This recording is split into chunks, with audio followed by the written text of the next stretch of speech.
Have you ever wondered how to find strength and hope during the darkest moments of your fertility journey? Today, we have an incredible guest who's here to share her story of resilience, determination, and unwavering love. Alyson from St. Louis joins us on the Golden Hour Birth podcast to open up about her 4-year journey through infertility and into motherhood. From navigating PCOS and sperm mobility issues to the emotional roller coaster of trying to conceive, Alyson's experiences will tug at your heartstrings and fill you with inspiration. Her journey is a beautiful reminder that even when the path to parenthood feels impossible, there's always a glimmer of light at the end of the tunnel. Join us as we dive into Alyson's world and discover how she found the strength to keep going, the joy of finally welcoming her little miracle, and the realities of postpartum life. Whether you're in the midst of your own fertility journey or simply looking for a dose of hope and inspiration, this episode is for you. So let's get ready to be empowered by Alyson's incredible story of perseverance and love. Tune in now and discover how to find your own glimmer of light, no matter how dark the journey may seem. The Golden Hour Birth Podcast, a podcast about real birth stories and creating connections through our shared experiences. Childbirth isn't just about the child. It's about the person who gave birth, their lives, their wisdom, and their empowerment. We're Liz and Natalie, the Golden Hour Birth Podcast, and we're here to laugh with you, cry with you, and hold space for you. Welcome to the Golden Hour Birth Podcast. I am your co-host Liz. And I'm your co-host Natalie. And tonight we have Alyson from St. Louis on. Thanks so much for joining us. Hello, I'm excited to be here and also very nervous. If you want to go ahead and start and tell us a little bit about you and your fam. Yeah, so I'm Alyson. I'm an attorney in St. Louis. I'm 34, almost 35 years old. My husband Joe and I are high school sweethearts. We are going on 17 years together. And our son James was born in January of 2023 after 4 very long years of trying to have him. And he's the cutest little thing ever to exist. And looks just like you. He does. He's like a really weird mix. It's like my face, but my husband's expressions. It's very strange, and he's the cutest thing ever, though. I love genetics. Yeah. So if you want to go ahead and tell us a little bit about your journey. Yeah. So we started trying to have him in October of 2018, which was so long ago now. One of my best friends had just gotten married. I was in her wedding and was stopping birth control. I didn't want to stop it before the wedding because I didn't want to be the bridesmaid that was pregnant and couldn't drink or have fun. So I was very naively ready to just go off birth control. And I didn't think it would happen right away necessarily, but I expected it to be sooner than it was. And then it just wasn't happening. And so 2019 just was a blur of every month trying. Mm-hmm. I suspected I had PCOS. My cycles were longer. And they kept getting longer. And that was frustrating, obviously. And then I finally, we got to the end of 2019, so over a year of trying. And I was finally ready to seek help and at least talk to my OB-GYN about what's going on, testing, what do we do next. Yeah. So I remember after Christmas of 2019 starting a low glycemic index diet. I had suspected PCOS and I had read that that could be helpful. And so I said, I'll focus on my diet and healing and gut health and all that stuff. Make an appointment with my doctor for March of 2020. And yeah, exactly. Got the call that would not be happening because we were in a pandemic. And I was very, very sad because at that point then I was going on a year and a half of trying, had no answers or anything. It was really hard. And some of my friends started having, telling us that they were pregnant, and that was another layer of it. Then not being able to get any help was difficult. And then finally they started taking appointments again. And I think it was June of 2020, which I was so excited for. And I went in and I was very underwhelmed with the response I got from the doctor. I didn't see my regular doctor. I saw a male doctor because I was trying to get any appointment I could. And we'll run some blood tests and see, and, oh, you're within normal range. And, we can try some ovulation induction. So we did that with letrozole, which worked in terms of I would ovulate.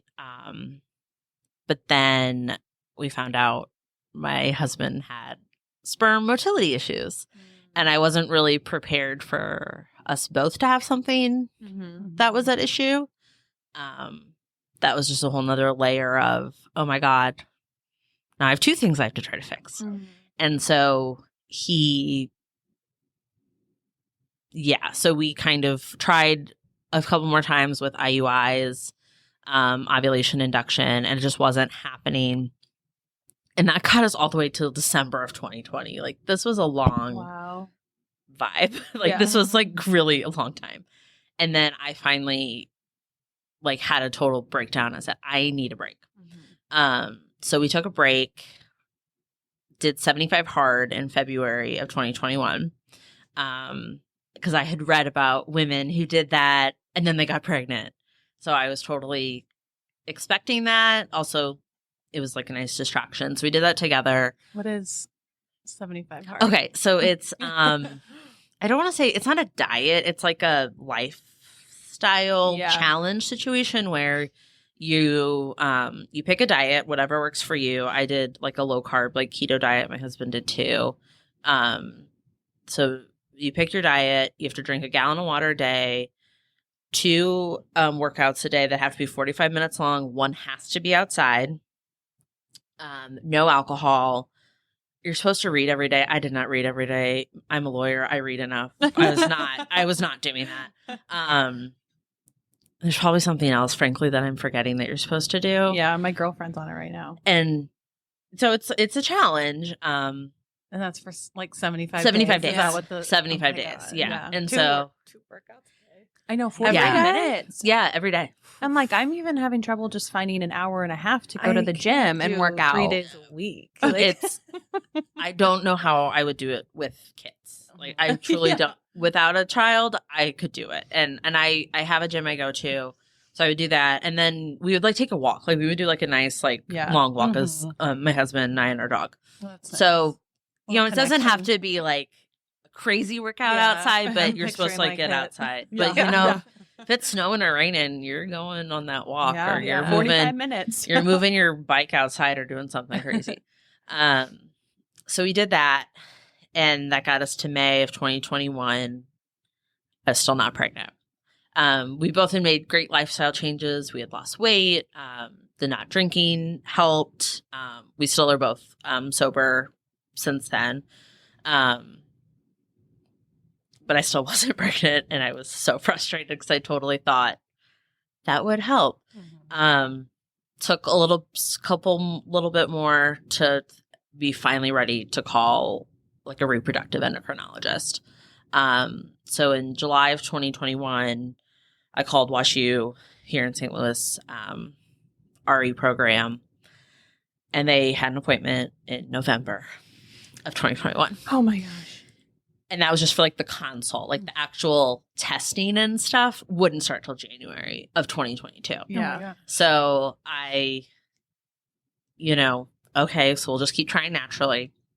Hoping it would happen. Kept up on some of the lifestyle parts of 75 hard. We still weren't drinking, still were eating keto, focusing on that stuff, still not getting pregnant.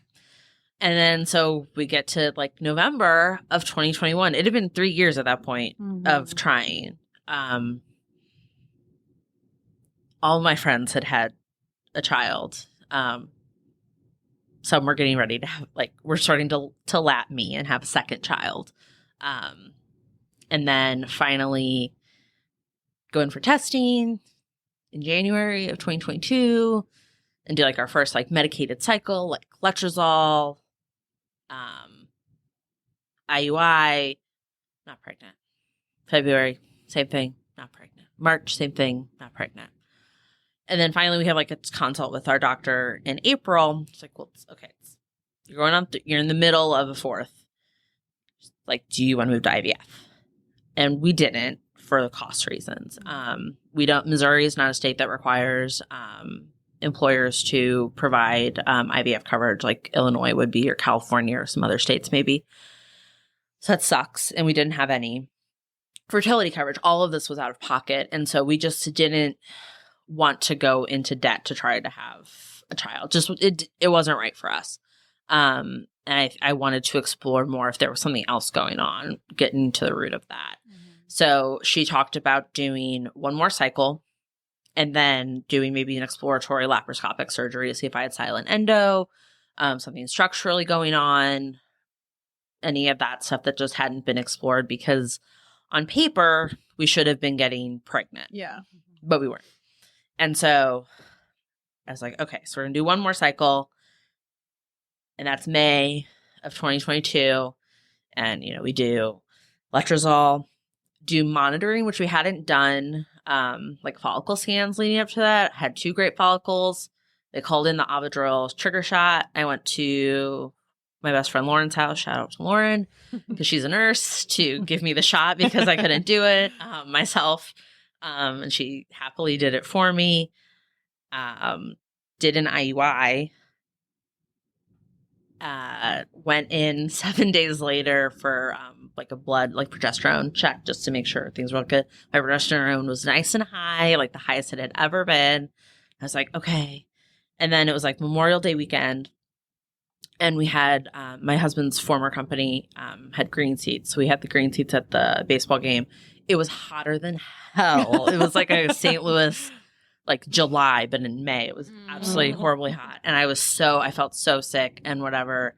And he's like, you're pregnant. Like, he totally was convinced that I was pregnant. I was like, I cannot get my hopes up. Whatever.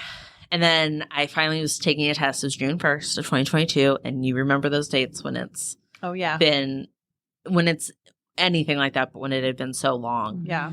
And I kind of felt like very at peace. Like, it was probably going to be positive, which I had never felt that before. And so I did it, and there was a line, and I had never had a second line. And I texted my friend Annie and my friend Lauren, and I told Joe, and I wish I'd like recorded it, but I was in such shock that I finally had done it. And I went to tell Joe, and he was like, well, of course you're pregnant. I knew you were pregnant. I knew you were pregnant. It was finally you were pregnant. And I couldn't believe it. And I got my HCG drawn that day, and it was there. And then I did a repeat, and it had a fantastic rise. And then I had scans, and they were great. And more scans, and they were great. And more scans, and they were great. And we have a little boy now. So finally in January 2023, so 4.5 years, basically, to get from, hey, we're going to try, to actually having that baby. Wow. It was very long. Yeah. It was hard. It was very hard. Yeah. Just, How was your emotional state throughout everything? I mean, highs, lows. The lows would get lower. It's a very lonely thing to go through. And you feel like so disconnected, at least I did, from my friends once they started having children. I have the most supportive friend group in the world. I'm very lucky. They're my sisters. But once they just couldn't get it. And then I would feel so bad because I would be so jealous that they were having what I wanted so badly. And then I would feel guilty for feeling so jealous. I, of course, wouldn't wish what I went through on my worst enemy to go through that. So I'm thrilled that my friends are not experiencing that. Or if they had experienced it, are now achieving the dream of having a child. But to still be stuck in it for so long was very, very hard. And I just was very, very lonely at times, and never I was kind of afraid that I would end up not being friends with my friends anymore, because what if I never had a child? And I was starting to get to that point of my journey where I was like, we have to maybe start talking about what do our lives look like without children? How do we come to grips with that? How do we work through that pain? Because 4 years, you're like, it's never going to happen. Mhm. How could something possibly change that it finally happens? Yeah. So that's like where my head was. And then it just happened. And I just, sometimes I'm in true disbelief that he's even here and he's my little miracle. Yeah. That's It a is. long time to go through that. It's, and it makes things hard. Like, there was a Halloween once and I had to leave early because people were there. I think you were even there you were either pregnant or maybe you had Wesley already. Yeah. I don't know. Was it, I think I know what you're saying. I had to, there was just too many kids and one of my friends was pregnant and it was just, that's what people talk about when they have kids. Yeah. And people like, that's just what happens. And I totally get it. And the world doesn't revolve around me, but I like had to protect myself. So I'd have to leave. Gosh, is this going to be my life? Like that I have to kind of alienate myself a little bit from normal social interactions with my friends and other people. I don't want that to happen, but you have to protect your heart at the same time. So I didn't want that to keep happening, but at times I just had to. So I'm thrilled to be on the other side of it, but at the same time, I always am trying to be very cognizant of what my fellow infertility sisters are going through, especially if I don't know that they are going through it. Yeah. That I try not to talk about James too much in situations with people I don't know that they're happily without children or have children, because I don't want to ever make someone feel some of the ways that I ever felt just in like my loneliness. So that's my little soapbox to try to be cognizant of what everyone in the world is maybe going through that you have no idea. So. Was there anything that anyone did that like you found particularly helpful? I had a couple friends who would like send me crumble cookies if I had like a failed IUI, and that, you know, it just made me feel like, oh, they're thinking about me. It's really just was, if I came to talk about it, they would listen and they wouldn't try to give me advice on what worked for them to get pregnant or whatever, because I didn't want to hear it. I knew what to do, it just wasn't working. So they always were available when I needed it, but then they didn't ever make me talk about it. And I had a couple times where I think I was having bad days and a couple friends were pregnant, and they would just like maybe keep that information out of the group text for the day, just so that I didn't feel like I had to run away from our space as our friend space. So really just being there when I needed them and not pressuring me to talk about it when I wasn't in a position to. Because I would always hate when a really good day would get ruined by someone asking either, where are you in your cycle? Did you get your period yet? Are you pregnant?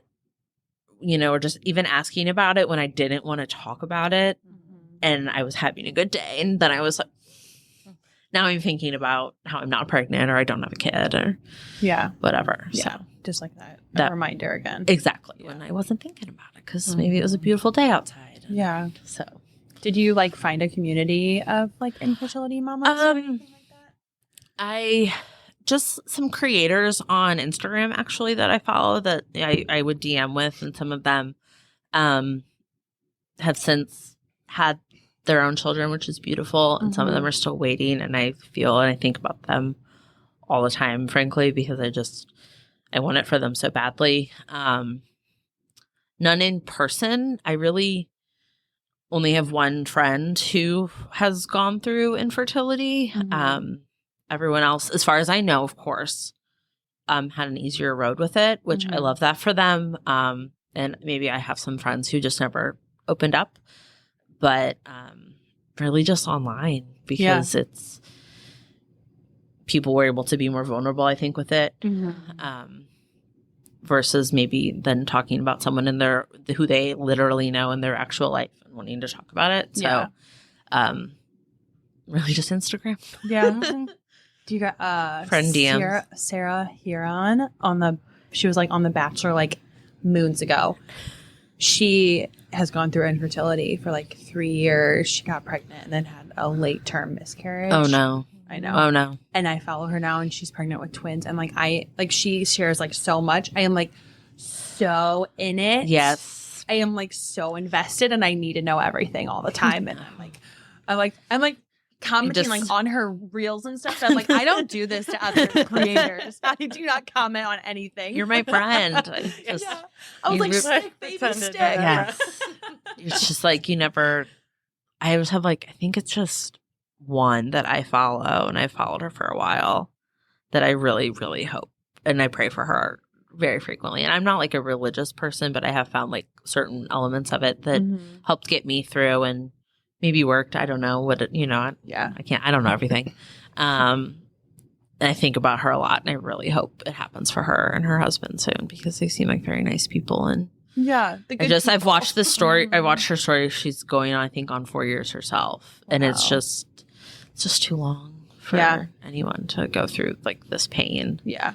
It's just heartbreaking and the ups and downs and like what would I think I haven't been through it, but like the month, like it's not like a week wait. Yeah. It's a whole month. It's so long. It's too long. Yeah. And then and that was the longest 2 weeks of my life.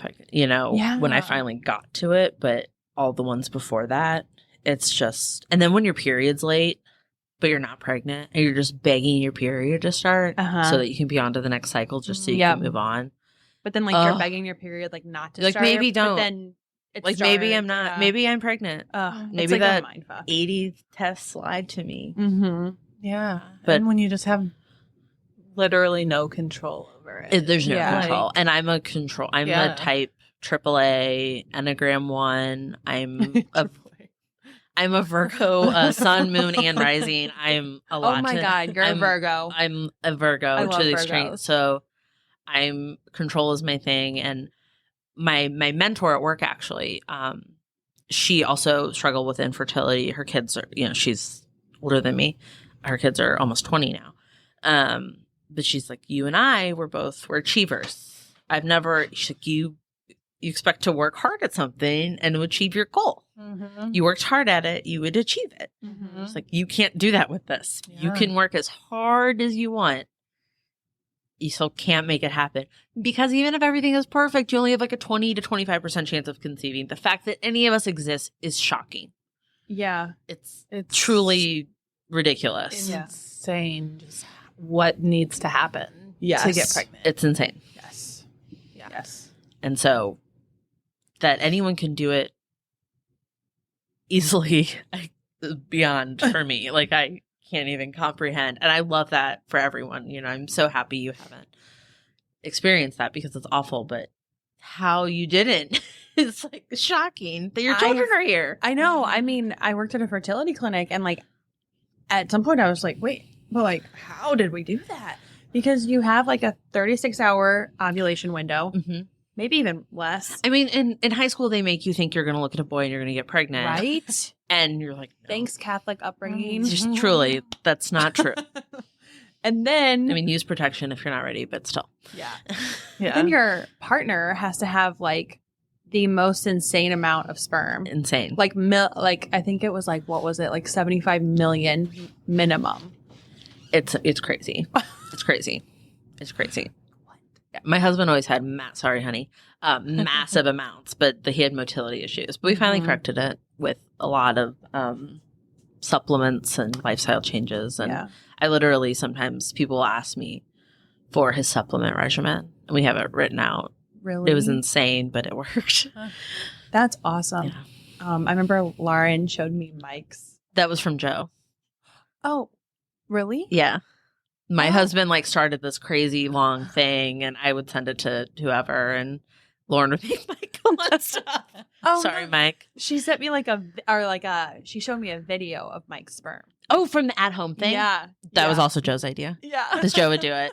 Those are not as accurate. They're a nice tool, but it's funny to watch though. It is. It's funny. I think I have one left. We should just use it for fun. We don't need it anymore. Because I give you 2 in the box. You get 2 shots. Yeah, I am interested on watching. I've always wanted to get Sam tested. Just to know. Yeah, I've just been interested.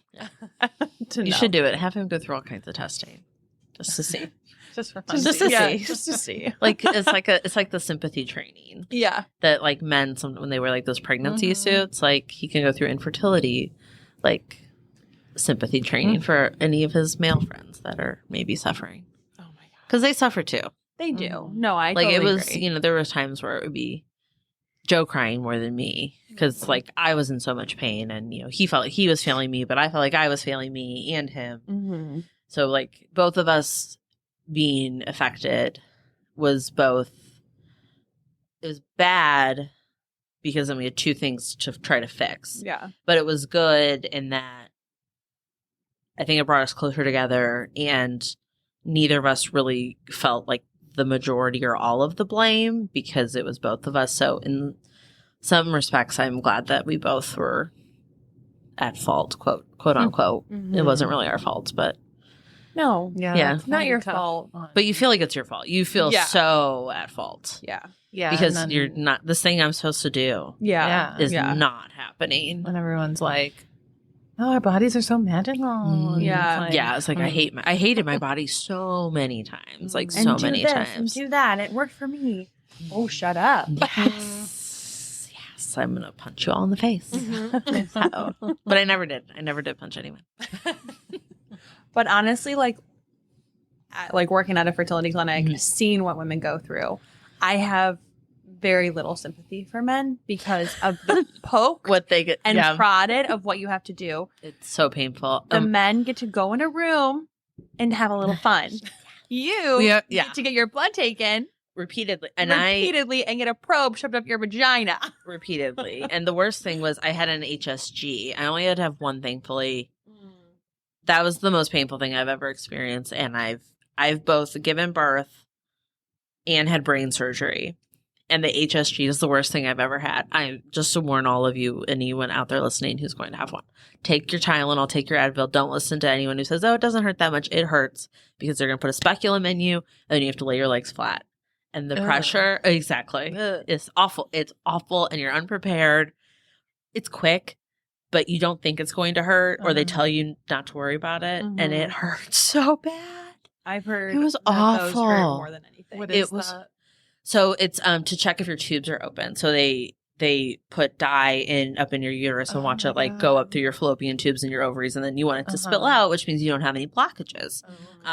So it's pretty quick, but the laying down with a speculum in your vagina is the pressure. It's off. It's horrible. Yeah. I would rather give birth again. 100%. Yuck. Yeah. Awful. So How take was- your Advil, guys. for that. Yeah. Yeah. What my friend was going to get her IUD taken out. Oh, God. And a new one put in or something. And I was like, don't forget to take your Advil. You know, I'm like, they should be giving us more. But like, she was like, oh, thank you. I almost forgot. And it's like, And they tell you it's not going to hurt, but it does. Oh, It's awful. Getting the IUD in and out. I remember like my legs like flailed off the table when I got it out. It's just like, yeah. Thankfully that one's quick. But I don't think mine's just been there forever now. it's part of you. yeah. I'm just going to die. You'll reach menopause at some point. It'll be fine. Yeah, exactly. What was pregnancy like? How was that? It was, I was pretty lucky. It was pretty, it was pretty okay. I had a lot of anxiety because of my infertility trauma that something would go wrong because something had always gone wrong before. So I was always expecting it. I remember his anatomy scan. He was positionally like weird, so they couldn't get all the heart views that they needed. So I had to go back 4 weeks later to the MFMs since they just have better machines to do it, and that's just standard procedure. But for those 4 weeks, I convinced myself he had a congenital heart defect or something wrong, and they just weren't telling me, and they needed to see the better views, and that's why I was going. And I had done birth defect litigation, so I knew too much. And so I was preparing for that, and I like finally got there, and I was so stressed out about it. And the MFM's like, "This is just a normal procedure." Like, oh, you poor thing. Like, why didn't you tell someone you were this stressed out about it? And he was fine. He was totally fine. They truly just couldn't get the views because he was laying weird, and they couldn't get him to flip. And I should have just said something to my doctor about it, but I just, I stayed silent It was or whatever. they made you wait 4 weeks. They needed him. They wanted him to one, scheduling with an MFM is hard. Yeah. And they actually wanted him to have some more growth. Okay. Because I had my anatomy scan at like 19 weeks. And so Okay. they wanted it just to him to get bigger so they could see things even more clearly than at 19 versus like 23 weeks. I had to do that with Violet because they couldn't get the heart. They only made me wait 2 weeks. I should have said something to my doctor, and she probably would have just had me come in 2 weeks later and done a scan there, or she would have reassured me that this was normal and it wasn't that anyone was suspicious of anything. It was all in my head. Because I was just like, I'm finally pregnant. Something has to go wrong, right? Like, because when has it not before? Like, when has it gone? Okay. And it was fine. He's fine. He's perfect. And then everything was good. Just swelling and, discomfort and stuff like that, as, one experiences when an alien is growing in your body. And then I did start to develop high blood pressure. I think at my 32-week appointment, it was higher for me because I historically have actually kind of low blood pressure. And so then I had to go in for twice weekly non-stress tests and ultrasounds. And it was staying elevated, and I pretty much just was staying at home, laying in bed. I work from home, so I got like a desk for my bed. It was just laying in bed as much as I could, and I was getting pretty swollen and uncomfortable. And then I remember I got one of the messages in my portal: "You're scheduled for a C-section, an induction, at 37 weeks, because your blood pressure. We did not want you to get into a preeclampsia." And I was like, "Okay, I guess that's." It was just in the portal, not and then we talked. Then I had a visit the next day, and so I think it just like was automatic. I was like, "Whoa! Can we talk about?" And the nurse was like, "That's like an automated thing that happens when our office like schedules it. We'll talk about it tomorrow." It's like, okay. And then I was like, "Okay, I got to email work and say my maternity leave is starting this date because it's going to be MLK Day, and I would like to have a day off before I have a baby." Right. And so then I had an induction at 37 weeks that turned into a C-section. How was spoiler alert? Spoiler alert, I had a C-section. That's fine. So when did you go in for the induction? The 16th or the 17th? The 18th. 18th was a Wednesday. Okay. I think I got a call at 1 a.m. to be there at 2, which I wish I had more sleep. Good. Love that. Why? Like, I remember going to bed at 8 p.m. or just trying to go to bed. You can't sleep anyway when you're that pregnant. But it's I need to get as much rest as I can, because they told me we could call you at any point between 12:01 a.m. on the 18th and 11:59 p.m. on the 18th, just depending on how busy the hospital is. They were dead apparently, and they called me at 1 a.m. Oh my God. And I was like, okay, my husband was downstairs working because he had just started a new job in November, and so he was trying to get ahead of some things. I got the call, and I showered and shaved my legs because I cared about that, I guess. And we went to the hospital, and I was so tired. And, but it was so quiet. There was not many people on labor and delivery that night. I think there was one other woman getting induced too. And, the cytotech, nothing. Cytotech got to 1 centimeter.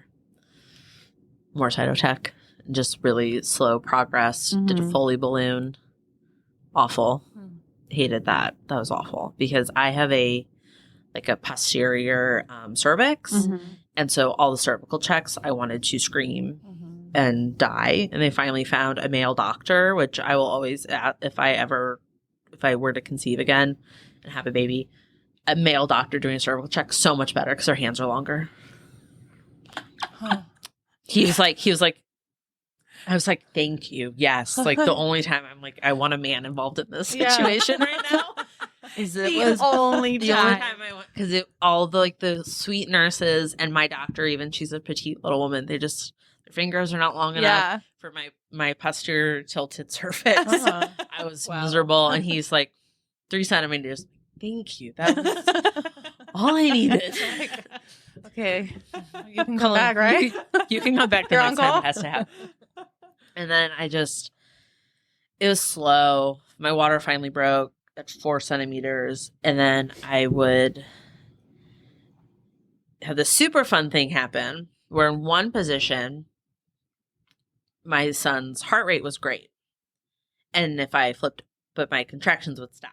Then if I flipped over onto the other side, my contractions would start back up, but his heart rate would start to like drop. And then they flipped me back and it just kept going for the whole night. And then it's finally now 6 a.m. on the 19th. So like 29 hours later from when I got there, my doctor comes in and checks me, not the male doctor, unfortunately. I was 4.5 centimeters dilated. Oh my God. And she was like, do you want a C-section? She's like, if I were you, I would want a C-section because he's not your son, his heart rate was being weird. And she's like, he's really not tolerating labor well. If you want to keep going. And I was like, I'm so tired. Yeah. At this point, like, I don't think I could push him out if I was ready to. Like, I was exhausted. It's all it was so long. And just like, then there was nothing. And I know, And so I said, like mentally too. I was done. And she's like, the OR is open. There's nobody else here. You already have your epidural. Anesthesiology is here. We can go in now. It won't be emergency. It'll be fine. I was like, let's do it. So then they come in and, get you moved. And I just was trying so hard not to fall asleep. Oh my God. Like that was all I was doing. Was like, I cannot fall asleep. I cannot fall asleep. I cannot fall asleep. And they get you in the OR and it's the brightest room in the history of the world. And you're so tired and you feel like you're being tortured a little bit. And couldn't feel anything, thankfully. And I just had like the nurse next to me. And I'm like, I don't want to fall asleep because you all think something's wrong with me. She's like, if you really need to fall asleep, it's okay. I'm like, I need to hear like my son's okay. Like what if? Yeah. And then he came out 6:46 in the morning. A little good palindrome for the time, which is actually the time my husband and I got married. 6:46 a.m. Yeah. a.m. We eloped. Oh. That's a whole nother podcast. That's so cute. Yeah, we eloped at sunrise in Colorado. And so he was born at the same time. My God. That's and freaking Kinsmet. Cried immediately. Best sound ever. He obviously they're tending to him. My husband's with him and cutting the cord and all this stuff while they're pressure on you and sewing you up and everything. And just like, I'm so tired. All I can think about was I'm so tired. And so I hate that I don't have I couldn't hold him because I was shaking so bad. I didn't know about labor shakes. No one had ever told me about those things from the Pitocin and everything. I was like shaking so much. I was cold. I was so tired. It's like I couldn't, you see those sweet C-section photos of people and my friends have them where they're smiling with their baby right next to their head. I don't have those pictures and I hate that I don't have those pictures, but he was healthy. He was fine. I was good. I didn't hemorrhage or anything. I just was so tired. And you're about to become more tired. Not to become more tired because I'm like, you don't then need to go sleep for 12 hours even though you want to because you have a baby and I was trying to breastfeed and you honestly, had major surgery. Here's your baby. Here's your baby. And they wouldn't even let me hold him right away because they have to clean you up from the surgery in the little recovery room that's next to the OR. I guess it's next to the OR. Maybe it's not. I don't even know. And my husband's holding him and doing skin to skin with him and stuff. I'm like, is he okay? He's right here. He's fine. I'm so tired. I just want to go to bed, but I have this baby I should take care of. Sleep is not a thing. It's not going to be a thing ever. I kind of sleep now. I guess it's fine, but we've recovered. But yeah, I had a positive C-section experience. I had not gone in with any anticipation of having, I didn't have a birth plan. I didn't need to have it a certain way because I was just desperate to get to the point where I actually had a baby. And he was healthy and fine and I was fine because I'd been having some anxiety leading up to birth about things that can go wrong during birth because I was still waiting for the other shoe to drop. So I will not mention the things I was Googling because I do not want to add to anyone's anxiety out there. But there's like very, very, very, very, very rare pregnancy complications that I was convinced I was going to have. And it was like, you know, it was just an intrusive thought. Yeah. And I didn't talk to anyone. I would talk to my husband about it a little bit, but I was like, these are ridiculous. Like the chance of this happening is so rare. Why are you worried about it? I was worried about it. Didn't happen. I'm fine. He's fine. But so I just was happy that that's how it ended, and I'm good with my C-section. I'd like to not have the shelf thing you get in your abdomen. No, I have my, I guess it's never going away, probably. That's like one part I'd like to not have. I'll give the shelf back. Please. Like I have it like right here. Mine's like, it's I had a baby. It's not going anywhere. I saw someone post something, I don't remember who it was on Instagram, and it was like her son was like poking her belly, and he was like, this part's like squishy, and she's like, that's where you lived, and he goes, oh, so is that your favorite part of your body? Do you see that too? And I was like, I like That's that. so I need that reframe. Like, yes, it is my favorite part. I need that. Thank you. I saw it. I think I sent it to you, didn't I? Probably. Yeah, that's your Send me. So I try to remember that. Like, yes, that's my body's different because I finally got to grow a little boy. He's so cute. I know. I remember seeing that. Just being like, oh my God, I'm a puddle. Because it is. And really sweet. Just like sharing a body. Like I've seen like this thing on like sharing a body and like how magical it was. And I'm like, we're reframing this whole thing. It's not bad. Not at all. And my husband tells me he loves it. So I'm like, okay. Yeah. Okay. I love it too. Yeah. It's great. My kids could literally care less what I look like. Yes. Like, I already have a husband, so who am I like trying to impress? Truly. Yeah. And it's like I'm probably more comfy to my son because I'm squishy. Yeah. You know, like who wants to like lay on like something that's rock hard anyway? Nobody. Like, nobody wants bony or like a 6-pack of no, abs. that's not cozy or comfy. If you're sick, you want squishy mom. So, yeah. Violet like didn't want to sleep like 2 nights ago. On Tuesday. After Tuesday. Oh no. I'm so tired. But she just kept like laying her head right here, and I'm like, I mean, yeah, I guess it is comfy. It's comfy. Yeah. It's just comfy. She's like, let me back in. Yeah. That's why we don't lose the baby weight right away, so that we can stay comfy for our kids. Yeah. How was postpartum? It was okay. I mean, it wasn't great. It wasn't awful. I did not have postpartum depression. Probably had a little postpartum anxiety, as I think most, especially first-time moms have. I was lucky enough to have 12 weeks of paid maternity leave, which is certainly not the norm in this country. So I am grateful for that, which I think added some relieved like the tension that maybe we would have had because I knew we were fine financially to support us during that time. I really just tried to soak in all of the snuggles in the world because I was just like in shock that I was finally at that point where I had a baby. So I think a lot of my postpartum and even my motherhood now is I have like this layer of appreciation for it that I don't know that I would have if I hadn't struggled to have him. And I'm probably very annoying to my friends sometimes when I come at like the positive twist of, but that just means that your kids are in your house and it's beautiful. And I'm not discounting how hard motherhood is, but for me, like on the hard days, it's like, you wanted this so bad. Do you remember how much you were struggling to have this? He is here, and that is amazing.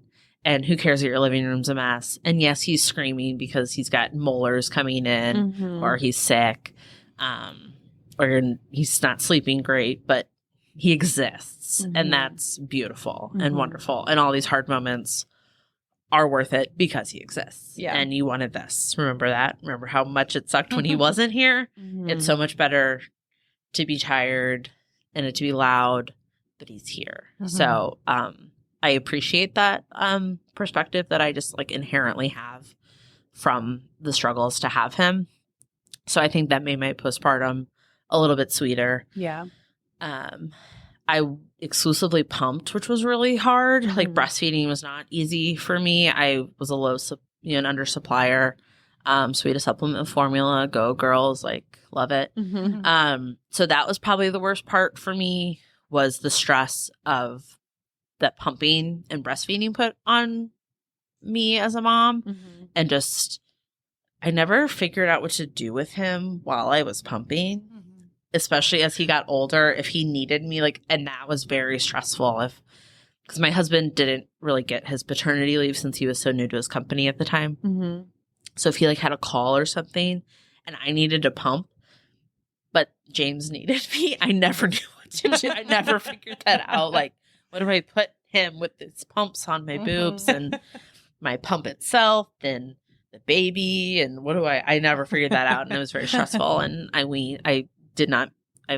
weaned earlier than I expected to, because I just sort of had it with it. I'm very proud of myself for making it as long as I did, because exclusive pumping is a full-time job. It is. Yeah. It is hard. Can we make those wearable $500 pumps? Maybe a little free? Yeah, Give once them- I found the pumping bra, like that you like zipped up the front. Yeah. I was like, oh, look at me. It's just like never. Yeah, and like I had a great. Yeah, that was hard. That was the hardest part for me, was like breastfeeding. If I had probably cut that out earlier, I think I would have had like a blissful postpartum experience. Maybe would do that differently, but at the same time, it was beautiful, and I got this pretty ring out of it. I was going to ask you about that. Yeah, so I really did. I did pretty. treat myself to this, As I did. Yeah. As soon as I stopped, I was like, I'm getting myself a ring. too. Yep. earned it, and so so that's what I have to show for it, jewelry. Yeah. Hell yeah. Yeah. So, but overall, it was good, and I enjoyed our time together, and we just snuggled as much. It was hard because it was winter. Like when you have a January baby, Yeah, I get it's it. hard. You don't have those like beautiful spring walks you see people taking, or like in the fall or anything like that. So it was, but at the same time, it's nice to kind of hunker down with your baby. And I know. I've had it both ways. Like Wes is like April, and I'm like, I was like walking a week later. And then Violet, I'm like, oh, I was in the hospital a week later because she was sick. So I get it. Oh man. and avoiding illness, I just stayed at home and didn't let anyone in, and nobody wants to come get a baby sick. So I hope Nobody can do that. no. So, and it was good. It was good, and my mentor was really good at. I would kind of try to talk to her about work, at least like gossip about work more than anything, and she'd just be like, "So what's Jane's doing?" She would not let me. She would not let me work. So it was really nice to actually, especially like as a lawyer, I will never have that again, where I did not work for 12 weeks and I just got to focus on my baby and bonding with him. And it should have been longer than 12 weeks. I'll say that, but of course I took it goes by fast. It goes by so fast. And then they start to get so fun at that age too. And then it's like it's easier and you're like, but I can do this now. James was home with us. We didn't have daycare till September. So I had like 5 months of him at home while my husband and I both were full time working. Which I don't know how I survived. So like, you don't know hard. how you survived. I don't know how we survived. We did. I love daycare now. I am all about daycare. I love it. It's like he has a great time. I get to just like work and be an adult. I need daycare on Saturday and Sunday too. Yeah. Oh my god. I like the weekends with him, like for it, but like I think I appreciate them so much more because of daycare. Yeah. During the day, like the daycare is so, and I work from home, so I get through all my shit. Yeah. Like I do laundry during the day, and I can put it away. Take 5 minutes to like mop the floors because I need to like walk around a little bit. It's so nice. It is where it is. I love it. I'm probably the happiest I've ever been because I finally have my child that I tried so hard for. My husband and I both work from home, so we get time together during the day, and we try. We're not as good at prioritizing as we used to be of like going out for lunch during the week because we've already got someone taking care of our child. So like, let's do a day date and go get lunch somewhere. And then we get all our chores done like in little breaks between work. And then when he comes home, all the chores are done. We just get to hang out.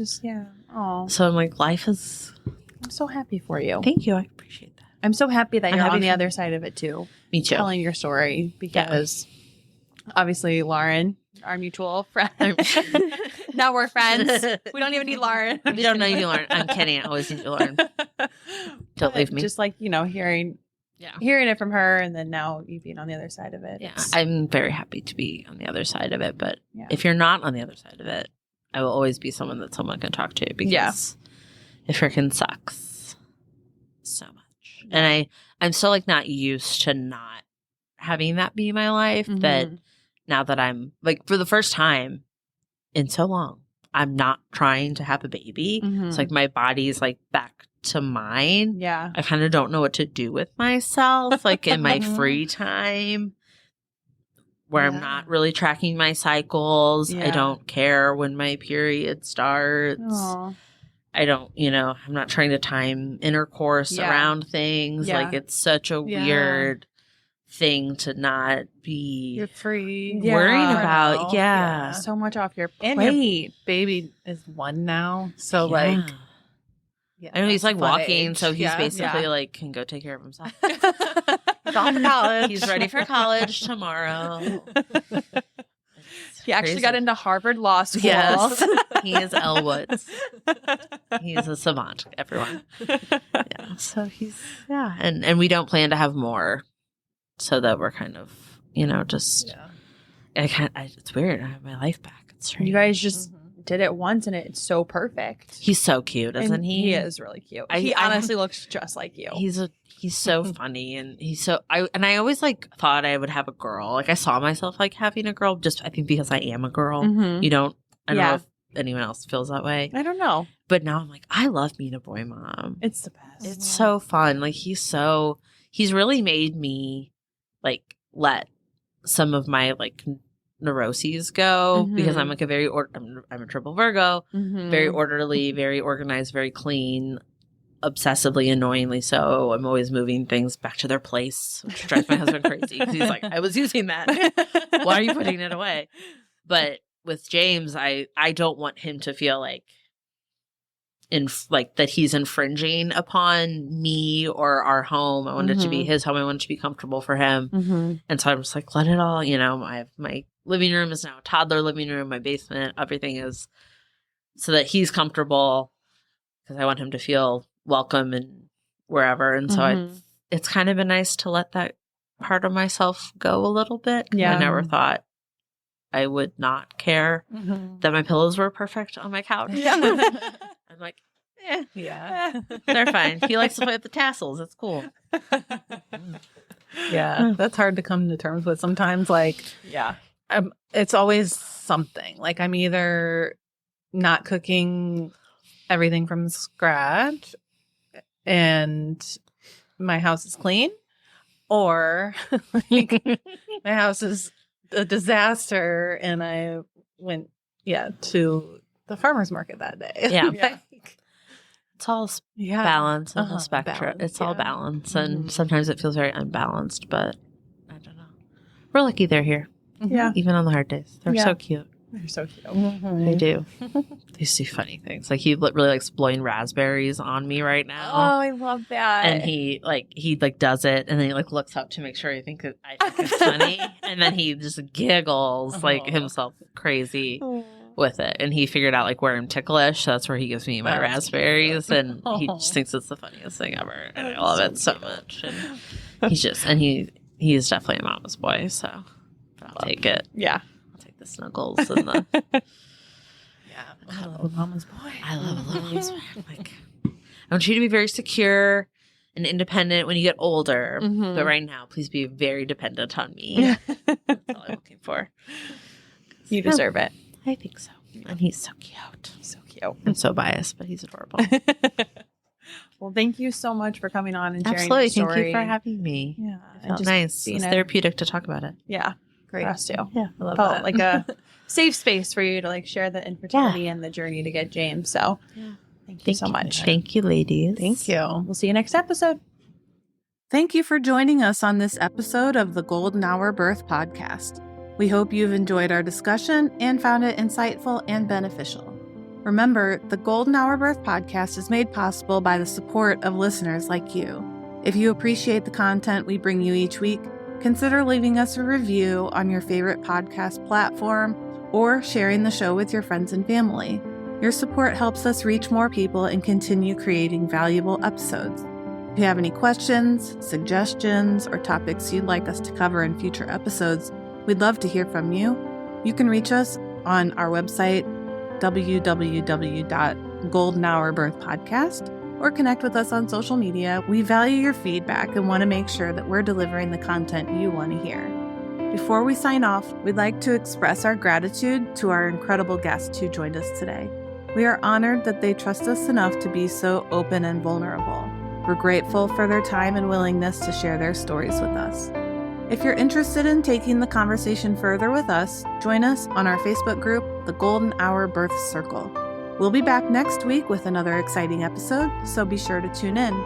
Until then, stay golden and remember to take care of yourself. We'll catch you on the next episode of the Golden Hour Birth Podcast. Bye!